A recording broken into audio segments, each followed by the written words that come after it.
Savitri Lakshmanan അവർകളാണ്. Savitri teacher ഏറെ സ്നേഹാദരങ്ങളോടെ ക്ഷണിക്കുന്നു.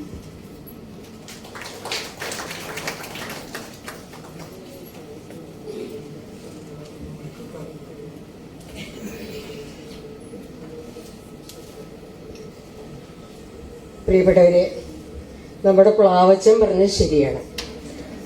വേറൊന്നുമല്ല, ഇരിങ്ങാലക്കുട സെൻറ്റ് ജോസഫ്സ് കോളേജും ഇരിങ്ങാലക്കുട ക്രൈസ്റ്റ് കോളേജും പെങ്ങളും ആങ്ങളയുമാണ്. ഈ സഹോദരന്മാർ വർഷങ്ങളായി ഇവിടെ വിതയ്ക്കുന്ന വിത്താണ് മഹാമരങ്ങളായി വളർന്ന് പന്തലിച്ച് നേരത്തെ ഇവിടെ സൂചിപ്പിച്ചതുപോലെ തൃശ്ശൂർ ജില്ലയ്ക്ക് അഭിമാനം വാരി വിതർന്ന കേന്ദ്രങ്ങളായി മാറുന്നത്. ആ നിലയ്ക്ക് സെൻറ്റ് ജോസഫ്സ് കോളേജിൽ പ്രവർത്തിക്കാൻ ഭാഗ്യം കിട്ടിയ ഞാനും ക്രൈസ്റ്റ് കോളേജിൽ പ്രവർത്തിക്കാൻ ഭാഗ്യം കിട്ടിയ സച്ചിദാനന്ദൻ മാഷും ഒരർത്ഥത്തിൽ സഹോദരന്മാർ തന്നെ ആണ്. പക്ഷെ ഒരു പ്രായത്തിൽ സഹോദരനും ജനിക്കില്ലല്ലോ എന്നുള്ളത് കൊണ്ട് മാത്രം മാഷുടെയും എൻ്റെയും സച്ചിദാനന്ദ സാറിൻ്റെയും എൻ്റെയും പ്രായം ഒന്നാണ്. വിദ്യാധരൻ മാഷ് സ്വല്പം കൂടി മൂത്തു എന്ന് അറിയാൻ സാധിക്കുന്നു.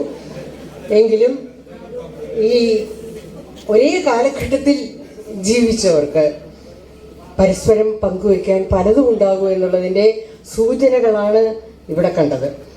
ഇവിടെ നേരത്തെ പറഞ്ഞല്ലോ, ഈ പാട്ടിനെ കുറിച്ച് അച്ഛൻ പറഞ്ഞപ്പോൾ അവിടെ അടക്കി വയ്ക്കാനാവാതെ വിദ്യാധരൻ മാഷ് ചാടി എണീറ്റ് പറഞ്ഞു, ക്രൈസ്റ്റിലും പാട്ടുണ്ടാക്കിയിട്ടുണ്ട്, സെൻറ്റ് ജോസഫിലും പാട്ടുണ്ടാക്കിയിട്ടുണ്ട് എന്ന്. വിധിവശാലാണ് ഇന്നത്തെ ഈ യോഗത്തിൻ്റെ ഉദ്ഘാടനം വിദ്യാധരൻ മാസ്റ്ററിൽ നിക്ഷിപ്തമായിരിക്കുന്നത് എന്ന് ഞാൻ വിശ്വസിക്കും. കാരണം മറ്റൊന്നുമല്ല, വിദ്യാധരൻ മാഷ് സെൻറ്റ് ജോസഫ്സ് കോളേജിൽ ഉണ്ടാക്കിയിരിക്കുന്ന പാട്ട് വെറും പാട്ടല്ല, കോളേജിൻ്റെ ആന്തം ആണ്. നാഷണൽ ആന്തം ഉള്ളതുപോലെ സ്ഥാപനങ്ങൾക്ക് ആന്തങ്ങളുണ്ട്. ആ ആന്തം മലയാളം ഡിപ്പാർട്ട്മെൻറ്റിൻ്റെ നേതൃത്വത്തിൽ, കൃത്യമായി പറഞ്ഞാൽ പ്രൊഫസർ മറിയാമ്മ ഫിലിപ്പിൻ്റെ നേതൃത്വത്തിൽ നടന്നപ്പോൾ അതിൽ പങ്കാളിയായിരുന്ന അന്നത്തെ വിദ്യാർത്ഥിനിയാണ് ഇന്നത്തെ ഉന്നത വിദ്യാഭ്യാസ വകുപ്പ് മന്ത്രി ഡോക്ടർ ആർ ബിന്ദു. ഞാനും പഠിപ്പിച്ചിട്ടുണ്ട് ഡോക്ടർ ആർ ബിന്ദുവിനെ. പക്ഷേ ഈ ഡോക്ടർ ആർ ബിന്ദുവിന്, അന്നത്തെ വെറും ബിന്ദു മാത്രമായിട്ട് അല്ലാതെ പ്രവർത്തിക്കാനുള്ള സാഹചര്യം ഒരുക്കി കൊടുത്ത സെൻറ്റ് ജോസഫ്സ് കോളേജിൽ പങ്കാളിത്തം ഉള്ള സെൻറ്റ് ജോസഫ്സ് ആന്തം ആണ് ഇന്നത്തെ ഉദ്ഘാടകൻ വിദ്യാധരൻ മാസ്റ്റർ അന്ന് സംവിധാനം ചെയ്ത് പുറത്തിറക്കിയത്. ആ കാലഘട്ടത്തിൽ ഈ വിദ്യാധരൻ മാസ്റ്ററുടെ സഹോദരിയും സെൻറ്റ് ജോസഫ്സ് കോളേജിലെ വിദ്യാർത്ഥിനിയായിരുന്നു. അധ്യാപികമാർക്ക് അങ്ങനെ പലതും പറയാനുണ്ടാവും. വളരെ പരിമിതമായ സമയമേ ഇവിടെയുള്ളൂ സംസാരിക്കാൻ എന്ന് അധ്യാപിക എന്ന രീതിയിൽ ഞാൻ അറിയുന്നു. കാരണം മറ്റൊന്നുമല്ല, 4 മണിക്ക് തുടങ്ങേണ്ടുന്ന മറ്റൊരു സമ്മേളനത്തിന് മുൻപ് 5 പ്രബന്ധങ്ങളുടെ അവതരണം 5 സമ്മേളനങ്ങളായി ഒരുക്കിയിട്ടുണ്ട് ഇവിടെ. പാനിലേക്ക് അധികം സംസാരിക്കാൻ പറ്റുന്നില്ല. പക്ഷേ സച്ചിദാനന്ദ മാഷിയെ പറ്റി എന്തെങ്കിലുമൊക്കെ പറയാതെ പോയാൽ അത് മഹാഭാവം ആവുകയും ചെയ്യും. ആ നിലയ്ക്ക് വളരെ സന്തോഷത്തോടു കൂടി പറയട്ടെ, 36-ലധികം അവാർഡുകൾ വാങ്ങിയിട്ടുള്ള ഒരാളെയാണ് നാം ഇന്നലെ നാളെ ഒക്കെ ആയിട്ട് ബഹുമാനിക്കുന്നത്. ഈ 36-ലധികം അവാർഡ് എന്ന് പറയുമ്പോൾ അത് ഇപ്പോൾ ഓരോരുത്തരും ഓരോരോ സ്ഥലങ്ങളിലായിട്ട് അവാർഡ് വാങ്ങുന്നുണ്ട്. അത്തരത്തിൽപ്പെട്ട അവാർഡുകളൊന്നും അല്ല, പ്രഥിതങ്ങളായ അവാർഡുകളാണ് ഇവ ഓരോന്നും. നിങ്ങൾക്ക് പലർക്കും അറിയാമത്, ഞാൻ ഏറെ പറയുന്നില്ല. അതിൽ 5 അവാർഡുകൾ കേരള സാഹിത്യ അക്കാദമിയുടെ അവാർഡുകൾ തന്നെയാണ്. കേരള സാഹിത്യ അക്കാദമിയുടെ 5 അവാർഡുകൾ നേടിയ, അത് 1989-ലും 1998-ലും 2000-ലും 2009-ലും 2012-ലും ആയിട്ടാണ് ഈ 5 അവാർഡുകൾ, സാഹിത്യ അക്കാദമിയുടെ അവാർഡുകൾ തന്നെ പ്രൊഫസർ സച്ചിദാനന്ദൻ സ്വന്തമാക്കിയിട്ടുള്ളത്. അപ്പോൾ ആ നിലയ്ക്ക് അവിടെയും ഞാൻ എന്തും എൻ്റെ ജീവിതവുമായി ബന്ധപ്പെടുത്തി കാര്യങ്ങൾ ചിന്തിക്കുന്ന ആളാണ്. 1989-ൽ കേരള സാഹിത്യ അക്കാദമിയുടെ അവാർഡ് പ്രൊഫസർ സച്ചിദാനന്ദൻ ആദ്യം നേടുന്ന സമയത്താണ് ഞാൻ ആദ്യമായി നേരെ സെൻറ്റ് ജോസഫ്സ് കോളേജിൽ നിന്ന് ഇന്ത്യൻ പാർലമെൻറ്റിലേക്ക് പോയത്. അപ്പോൾ ഇവിടെ 2001 ഞങ്ങൾ രണ്ടുപേരും ഒരുമിച്ചാണ് ഈ രണ്ട് സ്ഥാപനങ്ങളിൽ നിന്ന് റിട്ടയർ ചെയ്യേണ്ടിയിരുന്നത്. പക്ഷേ 2001 5-6 കൊല്ലം മുൻപ് കേന്ദ്ര സാഹിത്യ അക്കാദമിയുടെ ഭാഗമായിട്ട് സച്ചിദാനന്ദൻ സാറ് ഇവിടെ നിന്ന് വോളണ്ടറി റിട്ടയർമെൻറ്റ് എടുത്തിട്ടാവണം, അല്ലെങ്കിൽ 2001 പോകാൻ പാടുള്ളൂ. സാറ് പോയത് 1996 തുടങ്ങി 2006 വരെ കേന്ദ്ര സാഹിത്യ അക്കാദമിയുടെ സെക്രട്ടറി ആയിരുന്നു പ്രൊഫസർ സച്ചിദാനന്ദൻ മാഷ്. അവിടെയുമുണ്ട് ഞങ്ങൾ തമ്മിലുള്ള ബന്ധം. 1996 തുടങ്ങി 2006 വരെയായിരുന്നു കേരള നിയമസഭയിൽ ഞാൻ MLA ആയിരുന്നത്. പക്ഷേ 2001 ഞാൻ റിട്ടയർ ചെയ്തു. സച്ചിദാനന്ദൻ മാഷ് ഒരിക്കലും റിട്ടയർ ചെയ്യാതെ പല പല രംഗങ്ങളിൽ, കവിതയിൽ മാത്രമൊന്നുമല്ല, കവിതയ്ക്ക് അദ്ദേഹത്തിന് ആദ്യം അവാർഡ് കിട്ടി എന്നുള്ളത് നേരാണ്. പക്ഷെ കവിതയിൽ മാത്രമല്ല, നാനാമുഖങ്ങളായ ഏർപ്പാടുകളുമായി, വിശേഷിച്ചും നേരത്തെ ഡോക്ടർ ആർ ബിന്ദു ബഹുമാനപ്പെട്ട നമ്മുടെ മന്ത്രി പറയുകയുണ്ടായി, പ്രസിദ്ധരായ വിദേശ കവികളെ പരിഭാഷകളിലൂടെ പരിചയപ്പെടുത്തിയത് സച്ചിദാനന്ദൻ മാഷാണ് എന്ന് നമുക്ക് പരിചയപ്പെടുത്തി തന്നത്. അതുപോലെ തന്നെ അനവധി ഭാഷകളിലേക്ക് അദ്ദേഹത്തിൻ്റെ കവിതകൾ, വിവിധ ലോകഭാഷകളിലേക്ക് സച്ചിദാനന്ദ സാറിൻ്റെ കവിതകൾ തർജ്ജമ ചെയ്യപ്പെട്ടിട്ടും ഉണ്ട്. മറന്നുവെച്ച വസ്തുക്കളെ മറന്നുകൊണ്ടല്ല ഞാനിത് പറയുന്നത്. പറയാൻ തുടങ്ങുകയാണെങ്കിൽ ഏറെ പറയാനുണ്ടാവും. എൻ്റെ അറിവ് ശരിയാണെങ്കിൽ, അങ്ങനെ എനിക്കിപ്പോൾ പറയാൻ പറ്റുന്നുള്ളൂ, 100-ലധികം കൃതികൾ സച്ചിദാനന്ദ സാറിൻ്റേതായിട്ട് ഈ കാലഘട്ടത്തിനിടയ്ക്ക് ഉണ്ടായിട്ടുണ്ട്. ആ 100-ലധികം കൃതികൾ എന്ന് പറയുന്നത് പലതരം സാഹിത്യ വിഭാഗങ്ങളെ സ്വാംശീകരിച്ചു കൊണ്ടുള്ളവയും ആണ്. അതിൻ്റെയൊക്കെ പേരിൽ സച്ചിദാനന്ദ മാഷോടുള്ള ആദരവ് സൂചിപ്പിക്കുന്ന ഈ ഏർപ്പാട് ഇവിടെ ഇങ്ങനെ നടക്കുമ്പോൾ ആകെ കൂടി ഒരേ ഒരു പ്രാവശ്യം മാത്രമേ സച്ചിദാനന്ദ മാഷ് തനിക്ക് കിട്ടിയ കേന്ദ്ര സാഹിത്യ അക്കാദമി അവാർഡ് നിരസിച്ചിട്ടുള്ളൂ എന്നുള്ളത് നമുക്ക് എല്ലാവർക്കും അറിയാം. എന്താണ് അതിൻ്റെ കാരണം എന്ന് അറിയാം. ആ കാരണം അദ്ദേഹത്തിൻ്റെ മനുഷ്യത്വത്തെ വാനോളം ഉയർത്തിപ്പാടുന്ന ഒന്നും കൂടിയാണ് എന്ന് ഞാൻ ആത്മാർത്ഥമായി വിശ്വസിക്കുകയും ചെയ്യുന്നുണ്ട്.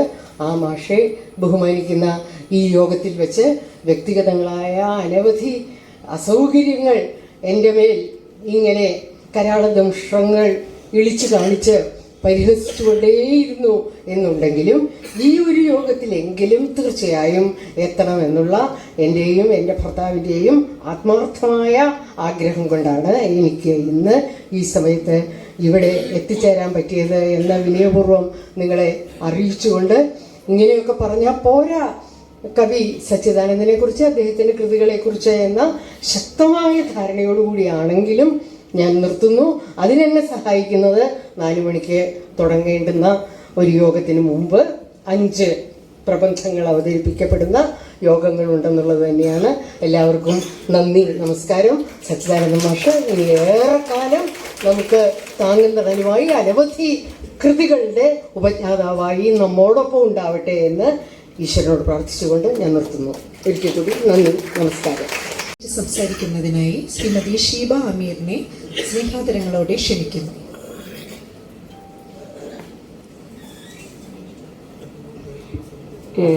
ബഹുമാനപ്പെട്ട മന്ത്രി ഡോക്ടർ ആർ ബിന്ദു, മറ്റു വേദിയിൽ ഇരിക്കുന്ന വിശിഷ്ട വ്യക്തിത്വങ്ങളെ, എൻ്റെ മുന്നിലിരിക്കുന്ന സുഹൃത്തുക്കളെ, ഞാൻ സത്യം പറഞ്ഞാൽ സ്റ്റേജിലേക്ക് വന്നതല്ല.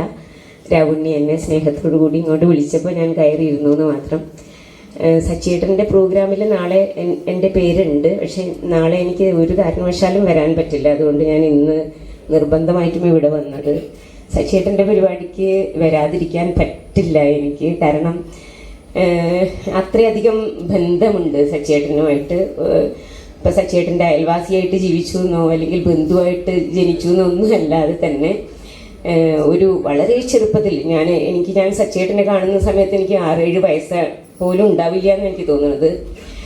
ആ കാലം തൊട്ടേ തന്നെ സച്ചിയേട്ടൻ്റെ ചിന്തകളുടെ, ഇങ്ങനെ തീ പിടിച്ച ചിന്തകളുള്ളൊരു ചെറുപ്പക്കാരനെ കണ്ട് ഓർമ്മ എനിക്കുണ്ട്. അദ്ദേഹത്തിൻ്റെ മടിയിൽ വളർന്ന ഒരാളാണ് ഞാൻ. അപ്പോൾ ഞാൻ ഓർക്കുന്നത്, എനിക്ക് തോന്നുന്നു സച്ചിയേട്ടൻ്റെ ഏറ്റവും ആദ്യത്തെ പുസ്തകം കുരുക്ഷേത്രം, ഒരു കവിതാ പഠനം എന്നുള്ള പുസ്തകം ഇറക്കിയത് വാപ്പയാണ് 1970-ലാണ്.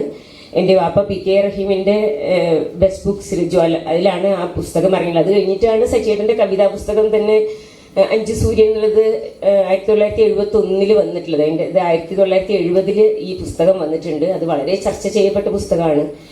ആ പ്രസ്സിൽ അത്ര എണ്ണപ്പെട്ട പുസ്തകങ്ങൾ തന്നെയാണ് അന്ന് വരാറുള്ളത്. പിന്നെ ഈ ലിറ്റിൽ മാഗസിൻ്റെ ചരിത്രത്തിൽ ഒരിക്കലും മറക്കാൻ പറ്റില്ലാത്ത ജ്വാല എന്നുള്ള മാഗസിൻ ഇറക്കുന്നത് 10 ലക്കമായിട്ടാണ് അത് ഇറങ്ങിയിട്ടുള്ളൂ.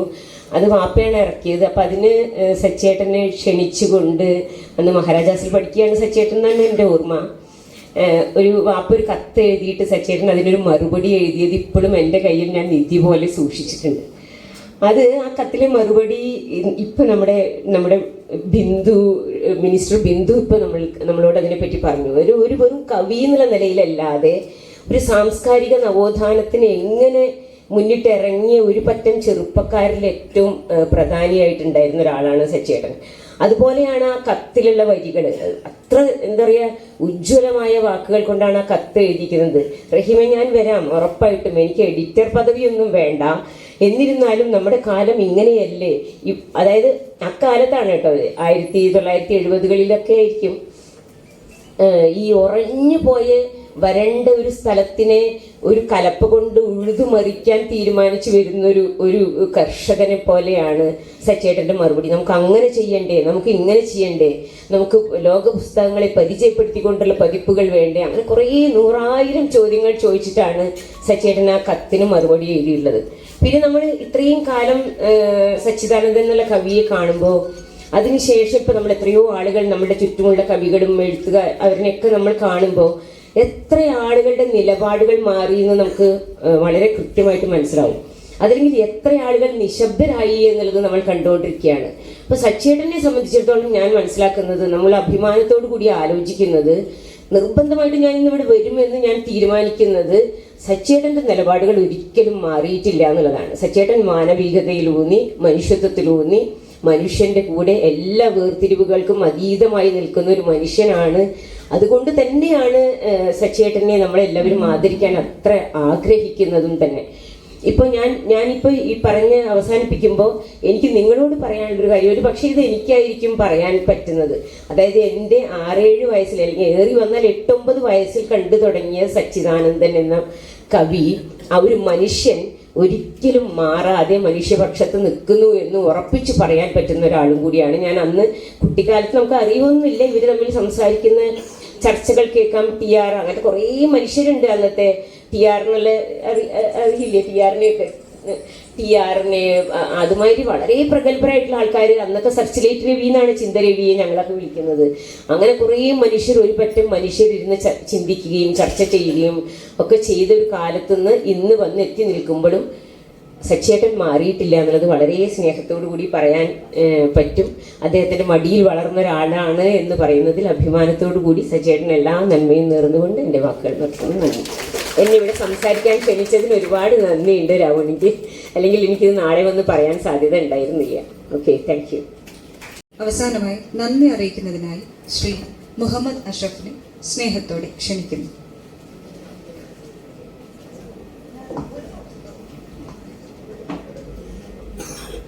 ഔപചാരികമായ നന്ദി പ്രകടനത്തിന് മുൻപായിട്ട് ഞാൻ ക്രൈസ്റ്റ് കോളേജിൻ്റെ അധികാരികളോട് ഒരു നന്ദി ഇവിടെ രേഖപ്പെടുത്താൻ ആഗ്രഹിക്കുകയാണ്.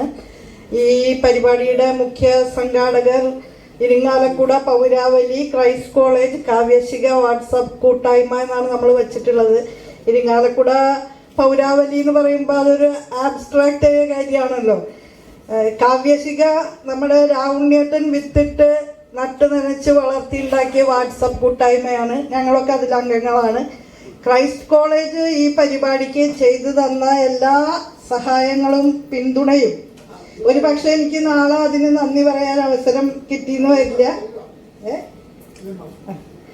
അതിന് ഞാൻ ഹൃദയത്തിൻ്റെ ഭാഷയിൽ ക്രൈസ്റ്റ് കോളേജിൻ്റെ മാനേജർക്കും പ്രിൻസിപ്പലിനും ക്രൈസ്റ്റിലെ അക്കാഡമിക് കമ്മ്യൂണിറ്റിക്കും അധ്യാപകർക്കും വിദ്യാർത്ഥികൾക്കും എല്ലാവർക്കും നന്ദി രേഖപ്പെടുത്താം.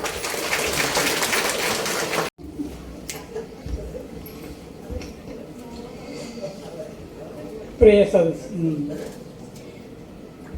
സച്ചിദാനന്ദം മഹോത്സവത്തിൻ്റെ 2ാം ദിവസത്തെ ആദ്യ സെക്ഷൻ ഇന്നിവിടെ അവസാനിക്കുമ്പോൾ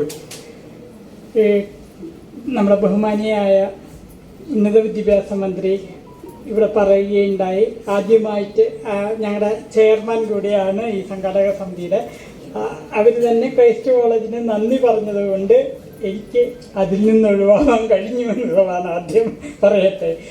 പിന്നെ നമ്മുടെ ഉദ്ഘാടകനായ ഇപ്പോൾ ഗായകനായ പണ്ട് ഇപ്പൊ അവാർഡ് ഗായകനും കൂടിയായ വിദ്യാധരൻ മാസ്റ്ററോട് പ്രത്യേകം നന്ദി ഞാൻ പറയുകയാണ്. അതുപോലെ ഇവിടെ ഇതിൻ്റെ ആശംസ പ്രസംഗം നടത്തിയ അശോകൻ ചെരുവിൽ സ്വാഗത പ്രസംഗത്തിൽ അശോകൻ ചെരുവിൽ സാറിനെ ഞാൻ പ്രത്യേകം ഇടയ്ക്ക് ഞങ്ങൾ കാണാറുള്ളതാണ്. പ്രത്യേകം നന്ദി പറയുകയാണ്. അതുപോലെ ഇവിടെ പ്രസംഗിച്ച നമ്മുടെ അച്ഛൻ ജോസ് അച്ഛനോട് നന്ദി പറയട്ടെ. അതുപോലെ ആശംസ പ്രസംഗം ഷീബ അമീർ പ്രത്യേകം നന്ദി പറയട്ടെ. സാവിത്രി ടീച്ചർ എടുത്ത് പറയാതെ വയ്യ, ഞങ്ങളുടെ എല്ലാ പരിപാടിക്കും ഇവിടെ എത്തുന്ന ടീച്ചറാണ്. സാവിത്രി ടീച്ചറോട് പ്രത്യേകം നന്ദി പറയുകയും ഇന്ന് ഇവിടെ വന്നുകൂടിയ എല്ലാ ബഹുമാന്യരായ എല്ലാ ആൾക്കാർക്കും പ്രത്യേകം നന്ദി പറഞ്ഞുകൊണ്ട് ആദ്യ സെക്ഷൻ ഇവിടെ അവസാനിക്കുകയാണ്. നന്ദി, നമസ്കാരം.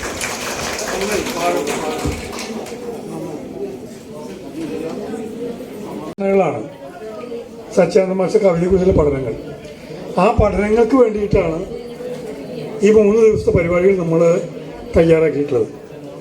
ഈ സച്ചിദാനന്ദ മാസ്റ്റർ കവിതകൾ കഴിഞ്ഞ 3 മാസക്കാലമായി തുടർച്ചയായി ഒരു വലിയ കൂട്ടായ്മ ഒന്നിച്ച് നടത്തുകയാണ് ചെയ്തത്. 100 കണക്കിന് പ്രബന്ധങ്ങളാണ് ആ ഒരു ചർച്ചയിലൂടെ ലഭിച്ചത്. അങ്ങനെ ഉണ്ടായ പ്രബന്ധങ്ങളിൽ നിന്ന് തെരഞ്ഞെടുത്ത പ്രബന്ധങ്ങളുടെ അവതരണമാണ് ഇവിടെ നടക്കുന്നത്.